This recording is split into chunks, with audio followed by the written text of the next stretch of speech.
Hi, what up? So today I'm going to be rating Halloween movies and series because my sister already did it. So yeah.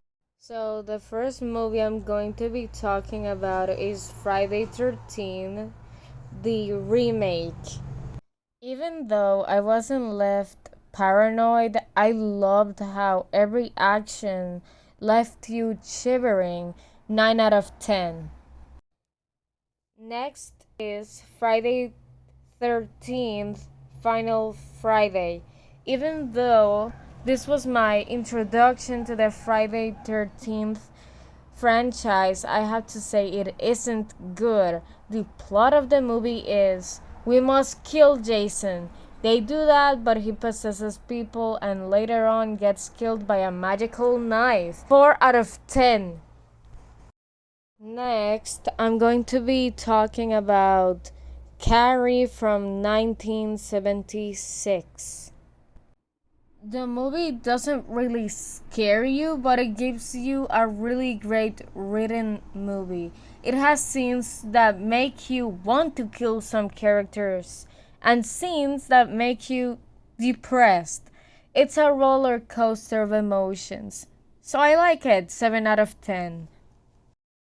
Next movie I'm going to be talking about is Scream 4. I watched this movie and was instantly bored. I'll say it had some good references to other horror movies, but I really didn't like it. 3 out of 10. Next movie I'm gonna be talking about is Black Cauldron. Although this isn't really a horror film, I want to say it should be. The Horned King scared the living fuck out of me with that great voice acting.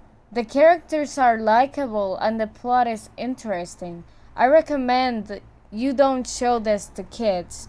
I was horrified when I saw this as a kid. 7 out of 10. Let's talk about Coraline. This movie is something I've been familiar with since my childhood.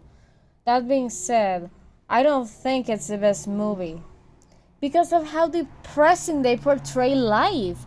I liked the evil mother and the darkness of the movie. 5 out of 10. Don't cancel me. Now I want to talk about Stranger Things. This is a Netflix series that I love deeply. The episodes have good story. They also mastered the art of gore, which I love. Most characters are likable and interesting. 9 out of 10. Squid Game. This is a Netflix series that feels wrong to like since everybody has a chance of dying. I loved the action and the plot, but felt really damn sad when Sabeok, I can't pronounce the name because I'm not Asian, died. I suggest you don't pick favorites because when they die, you will be hurt for days. 6 out of 10. It's time for It 2017. There's so much to love about this movie. The teenagers are actually interesting characters and intelligent. They make a plan and succeed. The plot is interesting and keeps you interested throughout the whole movie. Pennywise is really OP, 9 out of 10. Now I'm going to talk about a really good and classic movie that a lot of people love, and that is Hocus Pocus. I love this movie, and the main characters as well. The plot is awesome and it doesn't bore you. 9 out of 10. The sequel is horrible on the other hand. Don't watch it. Now I'm going to be talking about a movie I found on Netflix called Hush. This is a movie that feels too short to understand the characters well. They felt flat. It doesn't help that the movie doesn't really go deeper with them. The protagonist is surprisingly cool because she's mute and deaf, which is an awesome inclusion since the protagonist is deaf and mute. There's rarely any sound, which made me fall asleep for a short amount of time. 4.9 out of 10. Now I'm going to talk about The Corpse Bride. This is a movie that's great for the Halloween vibes, but the characters, especially Victor, don't interest me. The ending is trash, and overall, I don't like the movie. 4 out of 10. Now we're gonna talk about one of the best movies I've ever seen, which is The Boy. This movie is really engaging and mysterious. What I like about it is that the movie takes its time to build up the plot. They did it so well. It even has a plot twist, and I loved it. To be honest, it was better than I imagined. Solid 10 out of 10. Now I'm going to talk about the sequel. This film is really bad. It's like they forgot what made the first movie great and made it worse. It tries to be the typical horror movie, but it doesn't do that right. 3 out of 10. Another movie I like was Fear Street 1. This is a great movie because it dives deep with the characters. It has great music, but it has questionable scenes that make it feel weird. The plot is surprisingly interesting, and for once, the teenagers are not idiots. What keeps this movie from getting a 10 is the witch's reason to kill Sam. 7 out of 10. Now, believe it or not, I'm going to talk about Morbius. This is a movie with really, and I mean really, bad CGI. Like, seriously, the guy looked so ugly that when he tried to be scary, I laughed. This movie should be marketed as a comedy because that's what it is, a joke. The characters made me feel absolutely nothing, and the plot is meh. Negative 10 out of 10. Eli.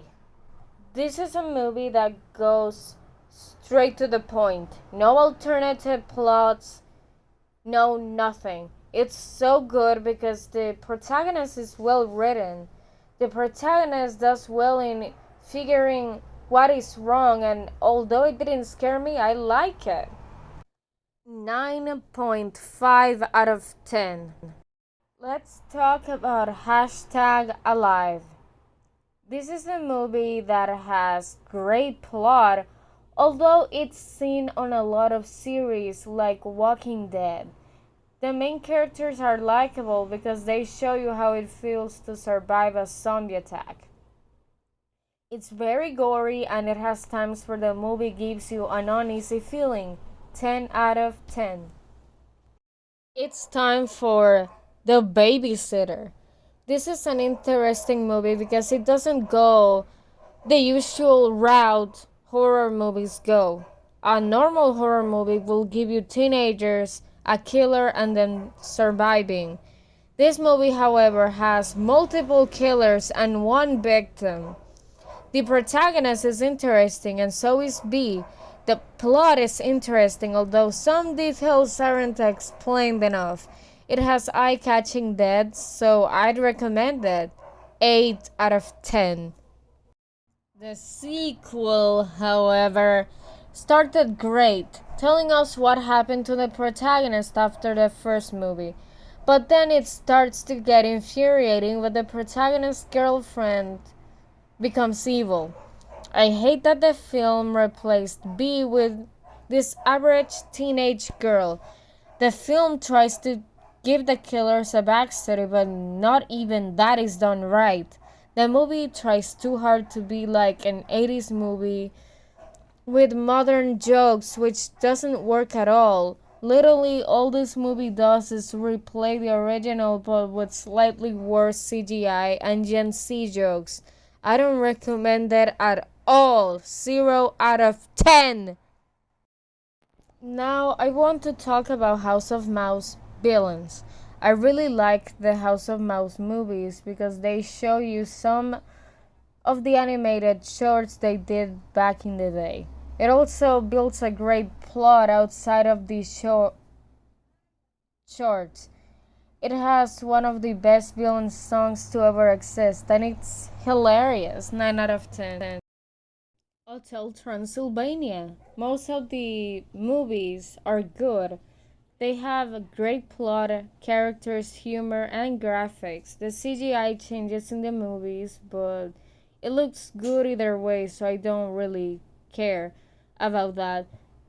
Personally, I don't like the second one or the fourth because they are forgettable. The fourth one messes up with Johnny's character and ruins Dracula's character arc. I recommend you watch the first one for a good Halloween vibe and the third one for a summer vacation vibe. 7 out of 10 for all of them. I hope you liked the video and I hope you have a spectacular spooky season. Bye.